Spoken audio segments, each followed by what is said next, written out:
Hi అండి. ఎస్టీపీటీ preventer ఈఏపీఎల్ ఇలా ఎలా వర్క్ అయితే చెప్తాను. పేజ్ సీక్వెన్స్ గురించి L1 అంటే ఆర్ పేజ్, L2 అంటే వై పేజ్, L3 అంటే బి పేజ్, 15 అంటే కామన్, 16 అంటే ఎన్సి, 18 అంటే ఎన్ఓ. ఫాల్ట్ పేజ్ చేంజ్ అయినప్పుడు ఫాల్ట్లా ఇండికేషన్ వస్తుంది.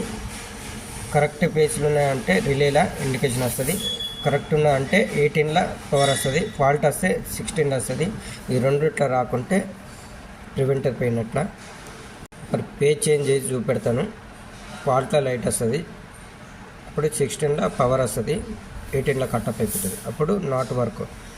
18లో వస్తేనే వర్క్ అవుతుంది. ఇది 3 page single page preventer, 3 page connect single page. చూసారండి, ఫాల్ట్లో లైట్ వచ్చింది అన్నప్పుడు, ఫాల్ట్ లైట్ వచ్చినప్పుడు ఏం చేయాలంటే ఎంఆర్ తీసుకెళ్ళి L3లో ఇవ్వాలా, MB1 తీసుకొచ్చి L1లో ఇవ్వాలా. అప్పుడు రిలేలా ఈ రిలే ఇండికేషన్ వచ్చినప్పుడే 18లో వర్క్ అవుతుంది, లేదంటే 16లో వర్క్ అవుతుంది. అంటే చూడండి, ఇది బైపాస్ అంటే ఎమర్జెన్సీ పర్పస్నే యూజ్ చేయాలి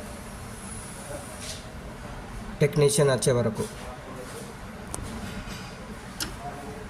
ఈ ఇండికేషన్ ఎవి రాలేదంటే ప్రివెంటర్ పోయినట్ల. ఇప్పుడు నేను పేజ్ చేంజ్ చేసి చూపెడతానండి. చూసారా, రిలేలా ఇండికేషన్ వచ్చింది, అప్పుడు 18లో పవర్ వస్తుంది. ఓకేనా, ఇంతే సింపుల్.